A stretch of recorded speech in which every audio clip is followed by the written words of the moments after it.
Barry, how's it going? Hey, Phil, it's good to be here. Thanks for having me.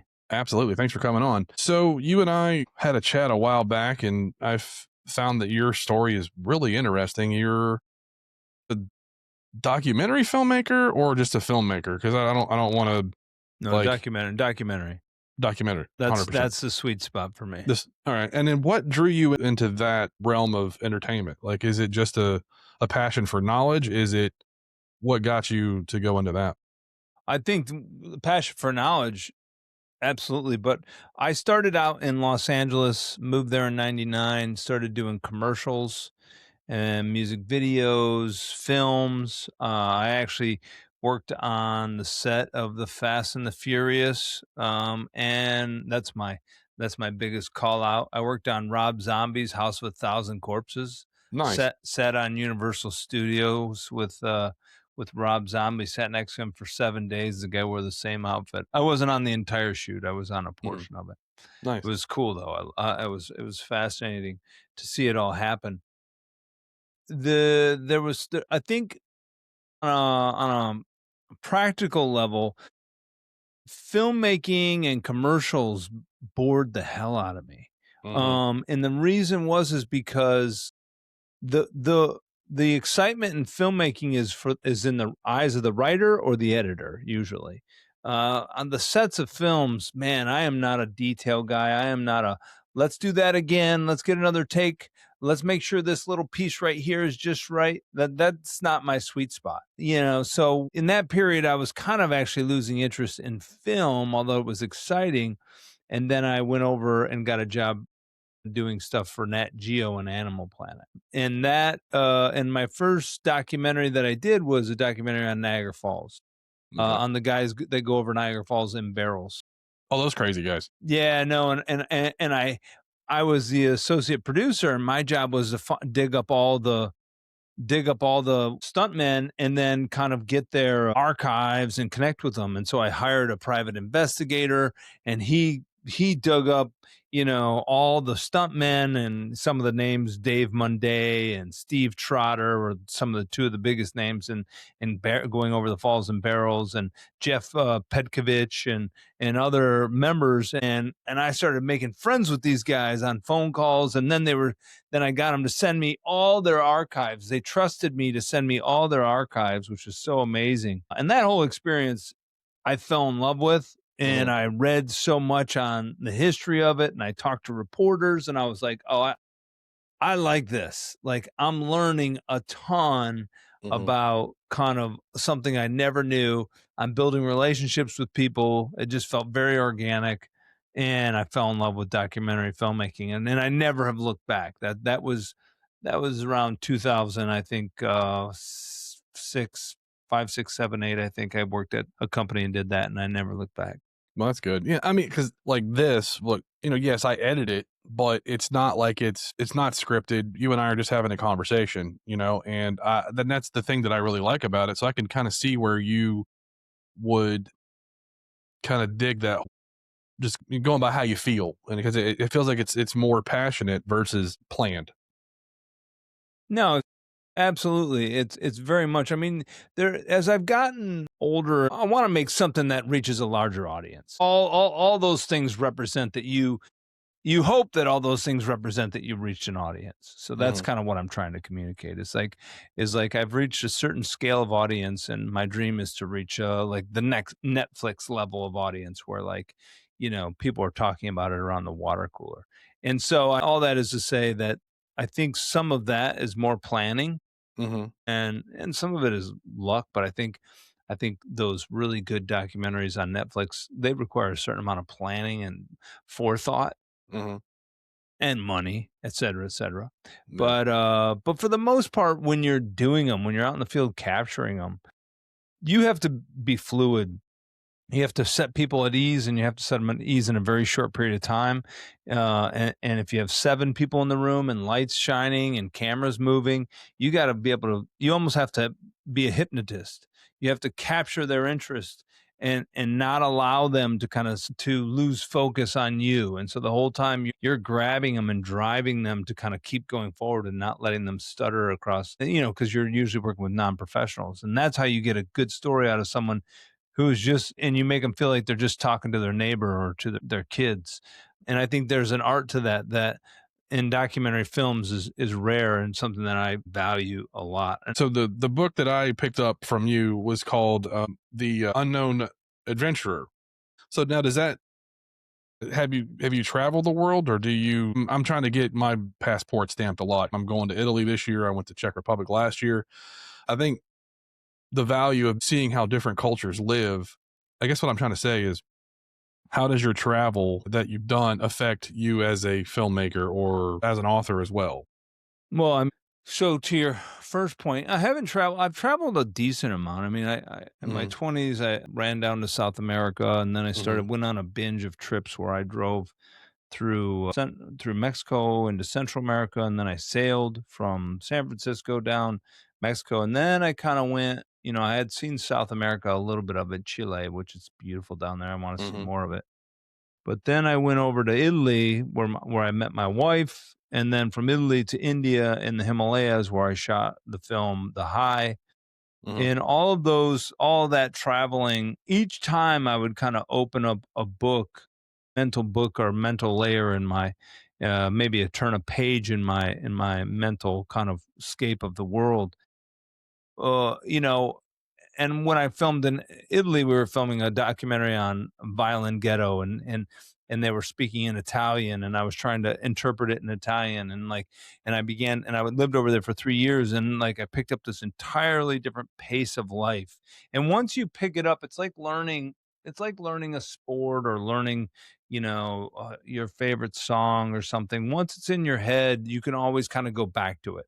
You mhm, can always kind of hit that mark again, and I think that's to your point, like it begins to inform how you see the world and how you tell stories. mhm, And kind of your perspective as well. You no longer see America the same. You no longer see American culture the same. You no longer see the individual, the American individual who are wrapped in their identities and which is attached to who they are as Americans the same, because you've each time you've gone further and further out, you've kind of peeled that layer off. And it reminds me of astronauts when they allow very often when they go to outer space and they see the earth, they're kind of changed permanently, and realize kind of how silly some of the nonsensical arguments that and battles and wars that we continue to have, because they're like, I think it would be the equivalent of flying over a little island in the Pacific. If you've ever flown into Hawaii or something, and you're like, wait, that's like it. That's the beginning and the end of our society right there. Like it doesn't go off of that space. And I think once you can see that, as an astronaut, it changes you. And I think in some ways, while I wasn't an astronaut, I had every time that I would move, it would inform a bigger worldview that would shift the way that I perceive the world. I think it kind of ruined me personally a little bit. Not mhm, literally, but mhm, ruined me in the sense that, like, sometimes I'm jealous of people that my siblings have grown up in the same small town. And while they've taken vacations here or there, and taking a vacation is much different than moving and embedding yourself in a culture and having, Tony Robbins likes to say, a full immersion into a way of life long enough so that it changes you, it changes the way you perceive the world. And I think once you go through that, like, you never quite look at it the same. You lose a little of that bliss. mhm, As I've gotten older, I've had to fight off being annoyed at the world for being seemingly ignorant of so many things. But I think you have to accept humans for who they are at the same time. You have to straddle that divide. But to get back to your question, which is travel has informed, you know, my documentaries by and large, and really informed my books. The first one, I think the second one I mentioned when we were chatting offline for a minute there, mhm, I'm working on my second book. It's about, I took a trip across America during COVID and filmed all the empty cities and spaces. from New York and Washington to LA and Las Vegas and everything in between. And in the process, like I had this snapshot of America that was very unique. Mhm.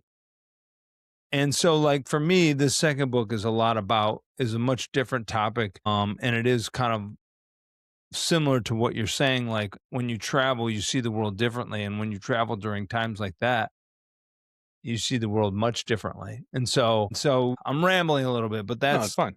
I think that's kind of a lot of answers in one. So, I mean, because I think a lot of people don't get a chance, and it's unfortunate. I think everyone should have traveled at least to a one different country in their life to kind of see how different cultures live and how they operate. We have this live to work mentality in this country, and when you go to a place like Italy where it's more relaxed, I've been to Florence, Milan, and Rome, and each place is kind of the same, but they're so different in some ways. But in Florence, when I was there, everyone was incredibly happy. Everyone was incredibly this is a slower pace here. And then you come back to where I live in Florida, and it's like it's just rush, rush, rush, rush. There's no one takes the time to enjoy life. No, I do. I think it's a balance. It's interesting that you bring work into this. Hmm. It's a balance because in my youth, I really kind of burnt the candles at both ends, and now I'm kind of like eating it a little bit Hmm. in the best sense. Hmm. With work where you're like, oh man, because I wasn't born with a silver spoon in my mouth. And so I think the point there is more to the fact that you do have to work in life, Hmm. but you do have to find times to take in the human experience on and how other cultures are kind of like functioning and to kind of just like going to college or anything. It's just like it helps inform you. So I'm with you on that. Yeah, I think you're right. yeah. And I think I read that you had gone to was it seminary school? Yeah, I went to Bible college. Yeah. How what was that experience like? I That's an interesting question. Hmm. I grew up in such a small town, Hmm. maybe 300 people. And my parents were very, in a small town like church is kind of what you got. I mean, you don't have a ton of money. You don't have a ton of time to be going to the theater, shopping, not a lot of traveling as a kid. We weren't going around on tons of vacations every holiday, and we weren't involved in every sports league. Hmm. So, because of that, like church was kind of it. And I didn't have a clue what I wanted to do with my life when I graduated high school. Not a Hmm. clue. I didn't even know like what I ended up doing as a career was a career. Yeah. Sometimes I don't know that it is. Sometimes I think I made it up and I'm not sure if it's necessarily worth it, but I'm carving my own path. That being said, my point is all I knew is my parents wanted me to go to school, Hmm. and my mom was very involved in the church, and I was an extrovert and liked the stage. And the only place I knew in the church choir type thing, let me go to the stage of being a preacher. And I don't regret that at all. Like, and I still have a deep faith that I value and I think is important in life. But you know, but as but I was still at that time, in particular, I was young, 20s. Hmm. So it was kind of an interesting experience going to Bible college and still having the same interests of any American red blooded kid, girls and alcohol. And at the same time, I'm like trying to leverage that against my beliefs and my deep sense of morality, which I failed at miserably. Most Um, of us do. yeah. Yeah. And that kind of informed my move to Hollywood because I was a little bit of the prodigal son. Hmm. I don't know if you know that story, that Yeah. Hmm. biblical story, but like Yes. I was a little bit of the kid who left his father's wishes and ran off to make his fortune and Hmm. ended up coming home begging for begging for a resolution and working with the swine. Um, and there it's and in my story, what you have in that book, there is a little bit of that.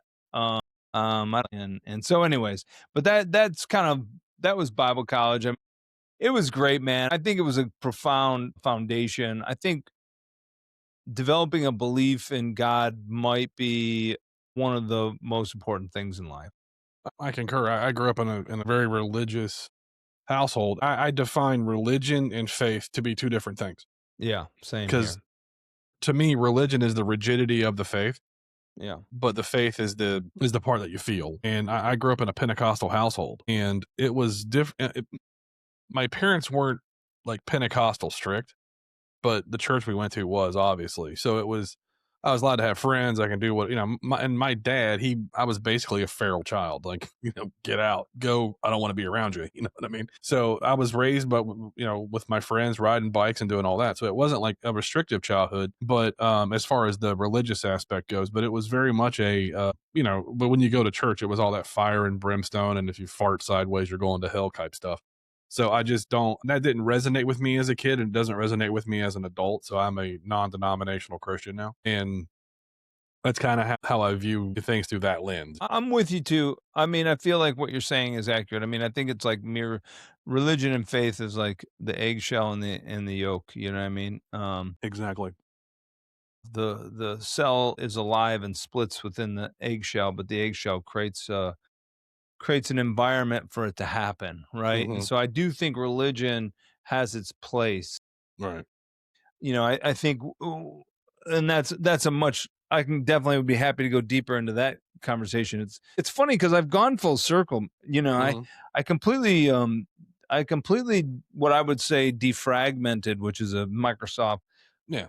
You defrag term. your computer. Yeah. Yeah, I defragged my computer when I moved to LA, and I actually said, "Look, to your point originally, like if hell and brimstone is kind of the driver of my faith. In other words, if my faith is based on just blatantly on the fear that in the end I could possibly die Hmm. and go to hell, it doesn't really feel like my motivation is to avoid something, not to go seek something, right? Right. Of course. So I said, hey, look, I'm going to deny my faith and accept the reality that I might die Hmm. and go to hell, and I believe that's a very courageous step to take toward ultimately what was my relationship with God, which was and so initially I went away from God. Then Hmm. I kind of gravitated back towards universal topics of God, and there's a lot of universalists out there, and that's where religion doesn't exist. Like we're not going to accept religion, we're not going to accept the terms or the predefined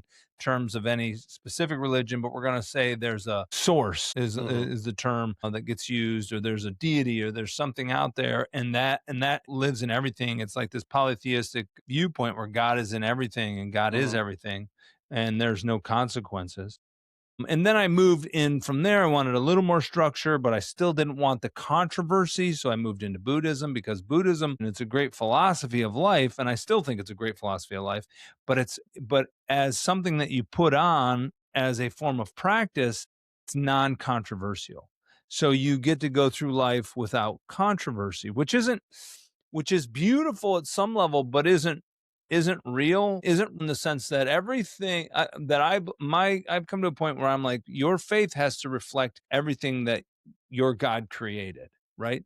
So if we are under the premise that there's a God, then the assumption is that we were created by a God and that everything within this existence was created by God. Hmm. And so everything in our existence has rules. There's boundaries to who we are. There's conflict all the time for resources. There's jealousy and kind of sexual immorality and et cetera, et cetera. And there's consequences for mistakes. If you become an alcoholic or a drug addict and you do it for 20 years, your life is going to look distinctly different from someone who doesn't, Hmm. and if you abandon your children and you're alone when you're older, there's consequences for actions. And so I began to say, well, if I believe in the premise that there's a God and I believe in the premise that God created everything, then I have to believe in something that mirrors that very fact. And that's where I came back to Christianity. And because it more often than not, I feel like it mirrors what we live in. In other words, there's consequences for actions, and that's where the heaven and hell narrative comes from.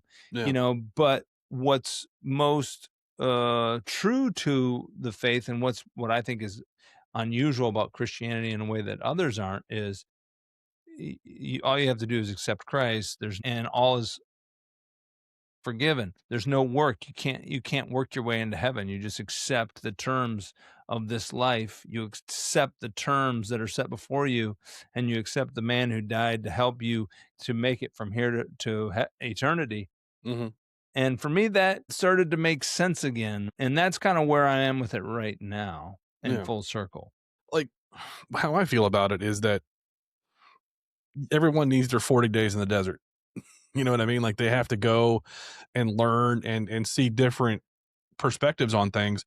Like me, I've always been a Christian, but I've gone through these times where I've been like a Bible thumper and just was everything was God, God, God, God. And then as I've matured and gotten older, I realized, hey, you know what? Like I'm also a believer in being self sufficient. You know, so I feel that as much as I do, I don't pray every day. I don't read my Bible every day, anything like that. But because I don't think that the moment that one little problem pops up that we need to drop to our knees and start praying. I think God wants us to figure some things out ourselves. Because if we don't, then what's the point? Then we're just wandering through life mindlessly is how I see it through in my perspective. I remember the first time you and I spoke was a while ago.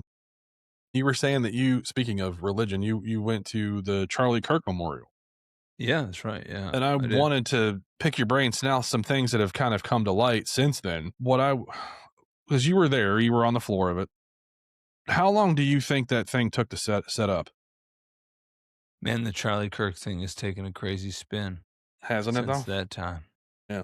I mean, I was pretty moved, and I still am moved, and that Mhm. grabbed a hold of me, and I kind of made some choices because of it. And I'm not ashamed of any of those choices. I'm glad I did what I did, but man, it has taken a turn since then, and I have lots of questions that'll never be answered. But Me too.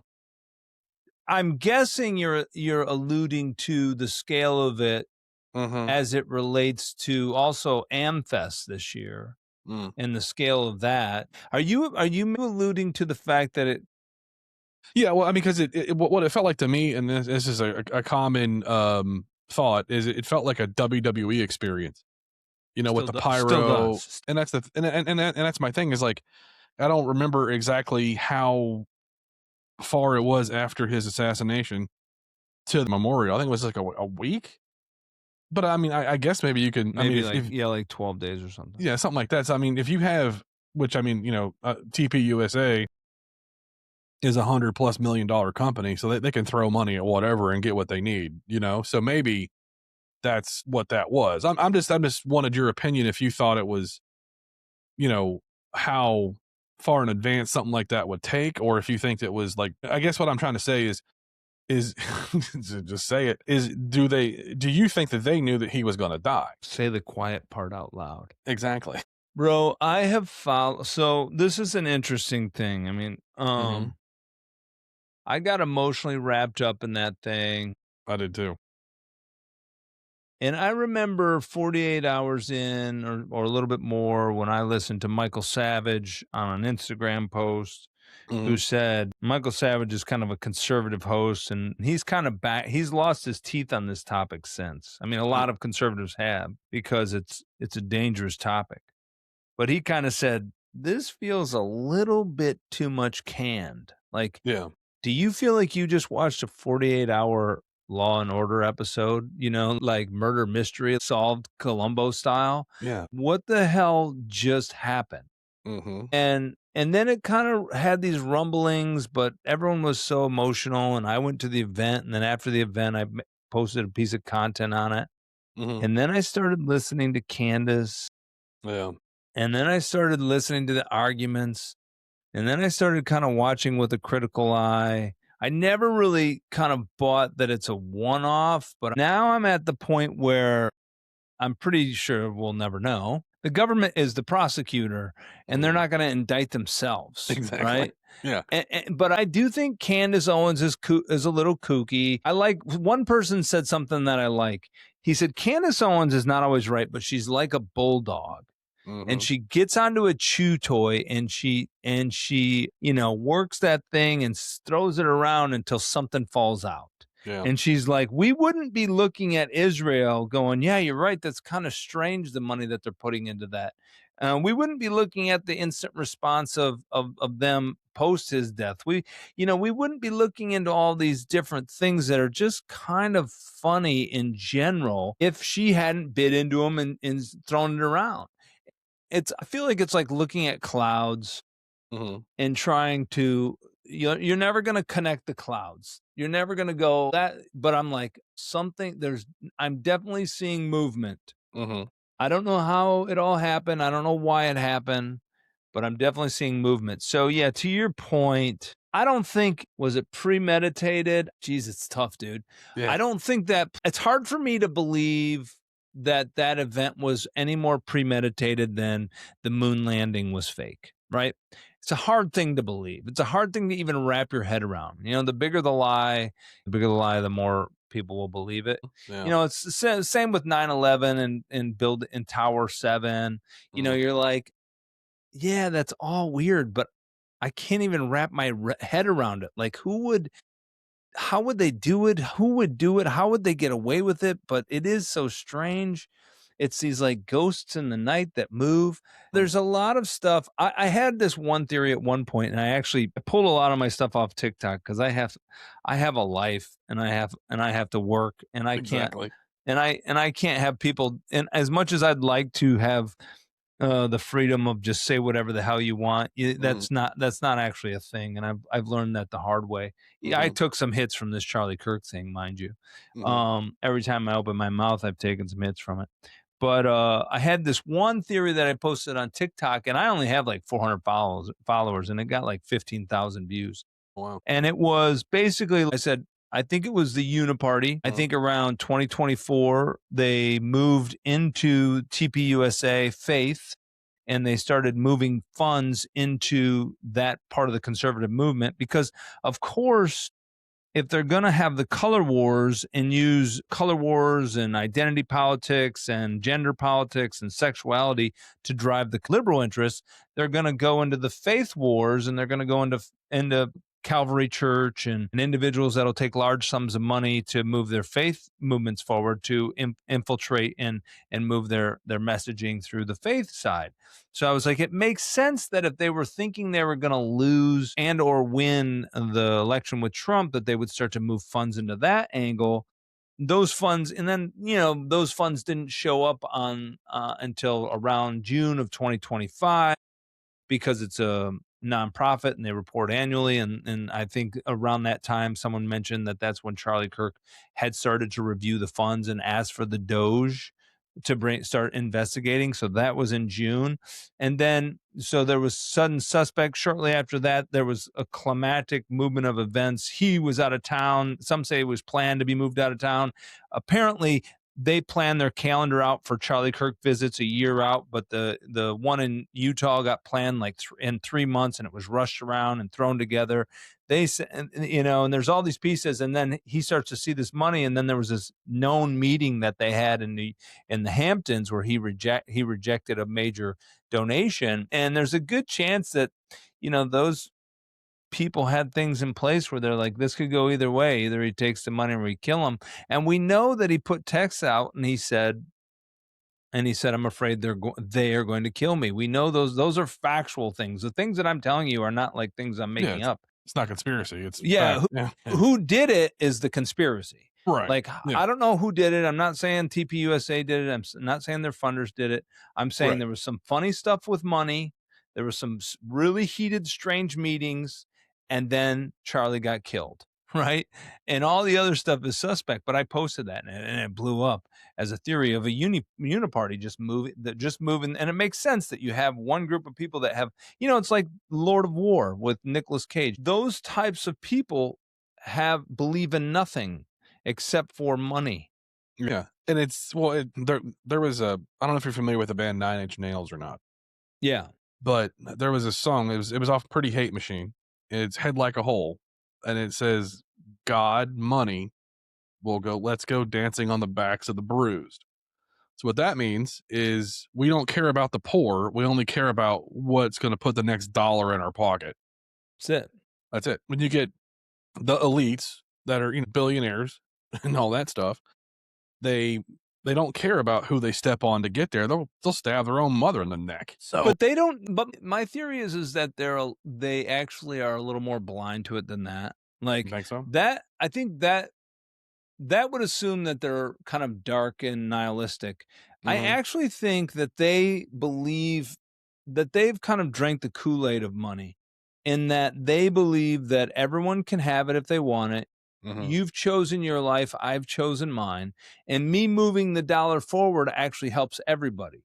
They buy into mottos just like, just like cults and religions have their mottos. And here's the thing, and this is to our point of religion, Mhm. like religion is a structure that Mhm. can be applied to anything. That's why we see this cult like behavior when kind of we saw the gender movement, and you kind of saw people responding to it almost hypnotically, as if they were in a cult and they were all aligned. And you probably see this around money too. And Mhm. I think that the people that do this with money, sometimes they don't even know what they do. Forgive them, Father, for they know not what they do. I mean, they will suffer consequences, but they never slow down enough to go, what how is what I'm doing impacting the world, you know? Mhm. Yeah, and well, you get someone like, and I'll use him as an example, is Elon Musk.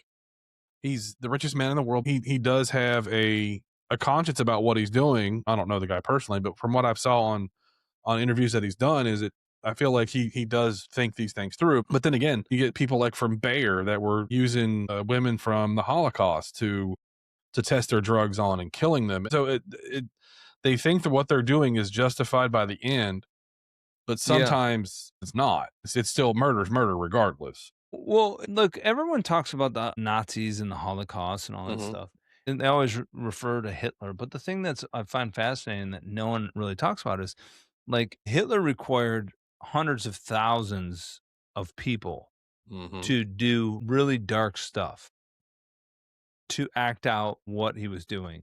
And those people had to, somewhere in their internal dialogue or narrative, justify what they were doing Mhm. in a way that said, this is pretty dark, but it's leading to something better. Everything leads back to kind of where we started in our conversation of God, but like that is I believe that's every man-made religion, is the idea that we are going to take action to lead us to a better place. Right. And and I have to say this, I feel obligated to say this. The reason I lend towards Christianity is it says, no, the only action is sacrifice yourself and follow me, right? Versus like build a kingdom for the future. A lot of my liberal friends, I have a cousin who I love dearly. He won't talk to me anymore. Mhm. He lost his temper with me over a transgender conversation, Mhm. where I just was like, "Nah, I'm not actually in support of that, but people can live their life, but, like, I'm not actually, like, thinking that's a real thing." That was Mhm. just my take, but again, people can live their life, just don't Yeah, involve my child. exactly. And for him, I'm a bigot, and I'm not. Transphobe and all Yeah, that. and not and really to him, I'm not evolved, I'm not on the higher plane, and so he's removed himself from the context of the conversation. He can no longer have that conversation with me, and you find that in the divide in our country, where it's like, oh, and that's what the whole woke thing ended up becoming. As Mhm. much as people want to refer to what it was originally, what it became, it doesn't matter what it was originally. Neither does, Hitler's movement matter what it was originally. What it became was like Mhm. this this idea that, like, we are above you because we've achieved something, and you can get here, accept the terms. It makes perfect sense. It's like when it starts off, it has pure intentions.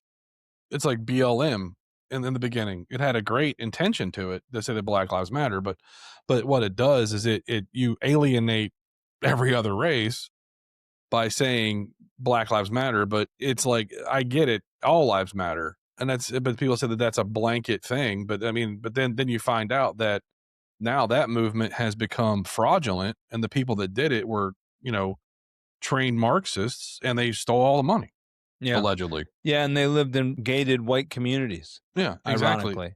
Ironically enough, yeah. And it's an indictment on humanity when you create a line like that. I remember I was in Philadelphia, not Philadelphia proper. I was outside of Philadelphia, and there was a town where the right in front of City Hall, they had literally painted the Black Lives Matter. That had a group come in and painted on the main street of the City Hall, Black Lives Matter. And I was doing some work. I was on the seventh floor, and I was looking down, and I could see this mural on there, and it just kind of seems strange. I'm like, but that statement alone, and to your point originally, all lives matter versus Black Lives Matter, it's an indictment on society.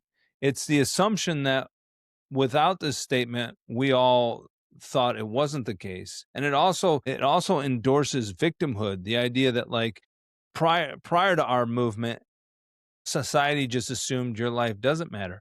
Mhm. I do think there's disparages. Yeah, I think we can all be aware and honest about the fact that like there's poverty that's larger in arguably black communities than a lot of Mhm. communities.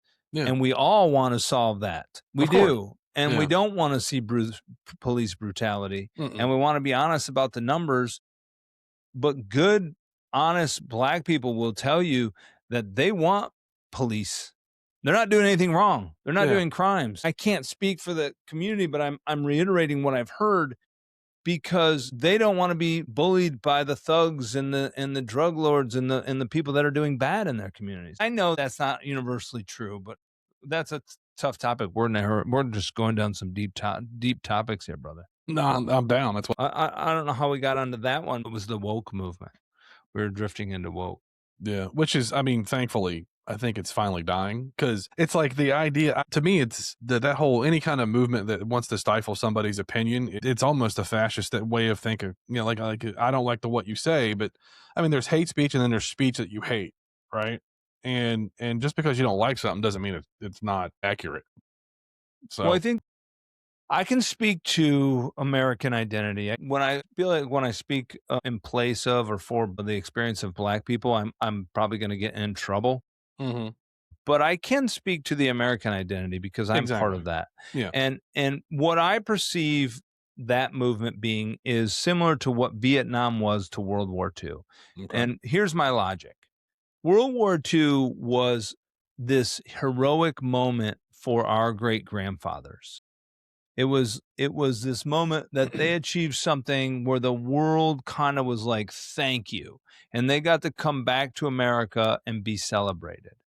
And I think ever since that, I mean, you could even lend it into more wars than that, but but especially in Vietnam, I think the children of those grandchildren wanted to have their war.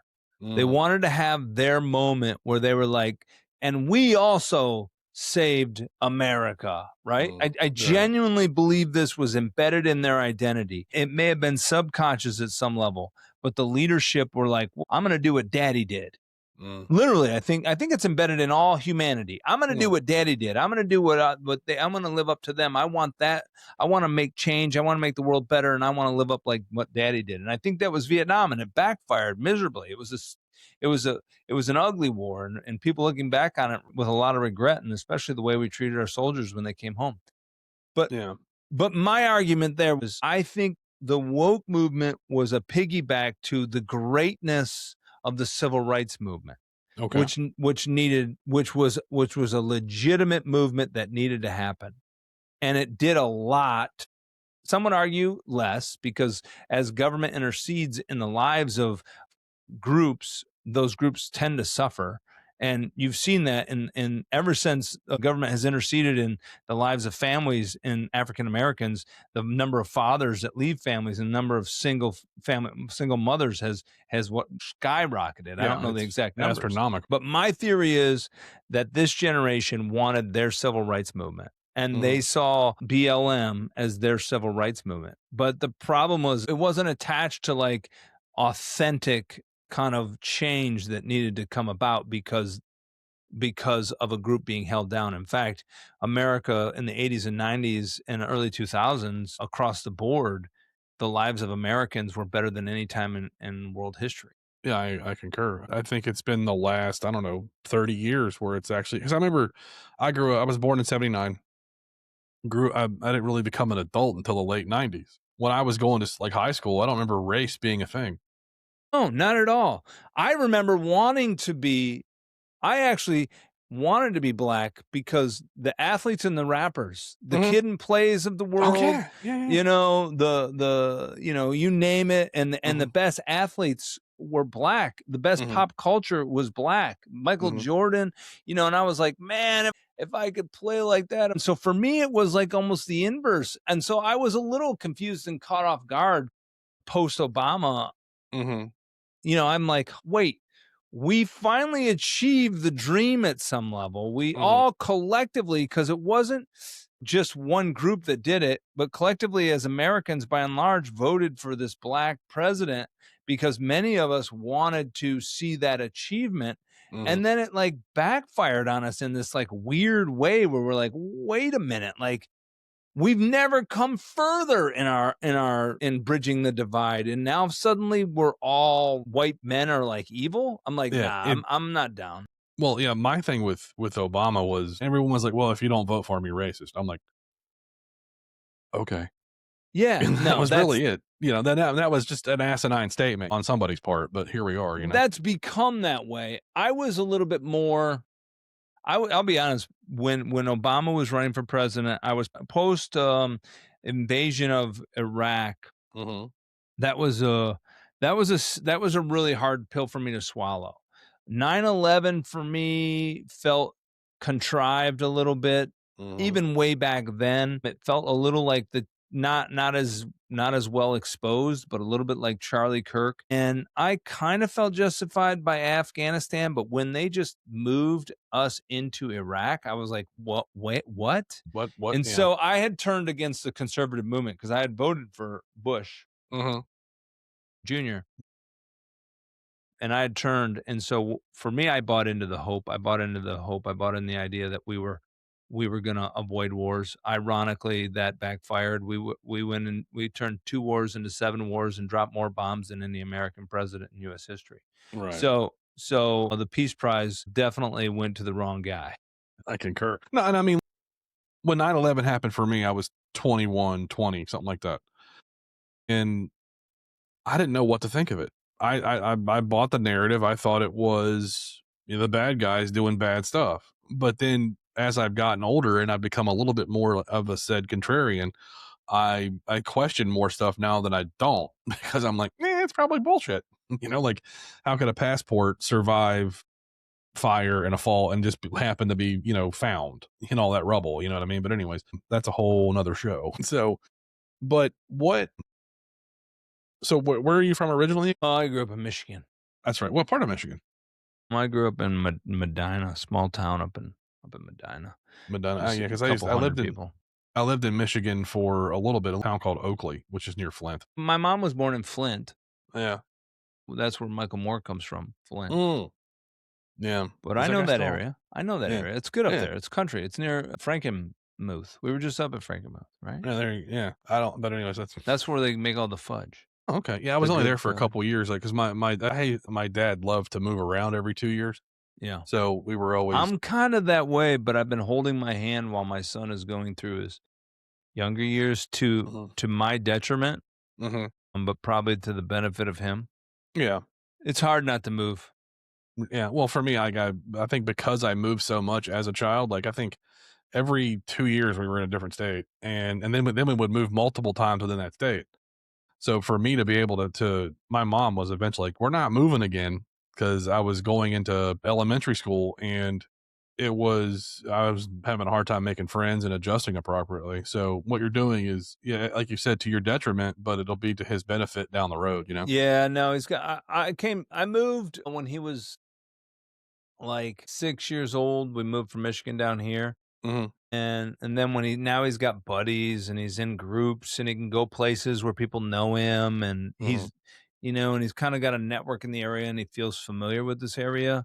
yeah, Like I'm like, if I pull up and move, like this guy is gonna be the worse off because of it. He's gonna have to mhm, start over. And I hear so many people tell stories like you. And I'm like, right now, career wise, my career is not beautiful, mhm, but we're getting by. yeah, it's You all that know, matters. and so It is kind of what matters. I mean, it brings you down to earth. Like I'm really like humble at this point in life. You know what I mean? Yeah. Like I don't have like I can talk about my accolades and my moments in the Mhm. past. I'm not jet setting. We're not taking the winter skiing trip. We're not taking our summer trip anywhere. We're like, can we afford to visit family for the holidays? Right. Maybe. Yeah. And so, oh yeah, we can if we fly on Christmas Day and we fly back on New Year's Day. Okay, let's do it. And I'm fine with that, but not to be too open. Like, that's not me complaining, but the inverse of that is like, I am thankful for the little things. Yeah, as you should be. You should take time to cherish those little tangibles in life. I think sometimes the smaller ones are more significant than the bigger ones. Does that make sense? Well, yeah, no, yes, that makes sense. And what I want to surmise is that I think humans, by and large, act out what they think life should be, Mhm. and more often than not, Right. and they aren't looking around and going, "This is what life is," right? Mhm. And I think if more people would just accept life for what it is, that being the struggle, the uncertainty, the highs and the lows, and I fight it sometimes too, believe me. Mhm. I think we would have less, waste, fraud, and abuse. There we go. Right. So, all right. Well, let me ask you this one last question. Well, what I want to ask you, this is something that this is one of my closing things I like to do. Last thoughts of your life. You're, you're about to shuffle off the mortal coil. What do you want your legacy to be? Yeah, that's awesome. I want to be a good father. I want my son to kind of be proud of the childhood and the way he was raised. I want to be a good husband to my wife, loyal, faithful, live up to the vows that we made to each other. Mhm. And I want to be honest with my friends, but I also want but there's it's a double-edged sword. Like that's utopian at some level. And those Mhm. things are legitimate. And at the same time, like I also want to be known for like being really good at what I did and not afraid to fight for what I believed in. There you go. Good. And then, where can people find you if they want to follow you, buy your books, watch your films? Well, I've got the collection of all my films and my book on my website at endlessmediame.com. That's endlessmediame.com. We'll take you to my site. And if you go under documentaries, you'll find links to Prime Video where you can watch them. And if you go under books, you'll find where you can purchase my current book, and my future books will be there as well. Awesome. And so, yeah, and that's the easiest way, or just Google my name and probably you'll find some links to stuff and it'll get you there as well. Awesome. Well, I wanted to again say thanks for coming on my show and having a chat with me Phil, this has been awesome. I feel like we took some risks. a little bit. I hope our audience gives us some grace. We Mhm. got into topics that maybe we're not the experts on, but at least we tackled them. We tried. Exactly. And that's the beautiful thing about this is that, we're just two dudes talking.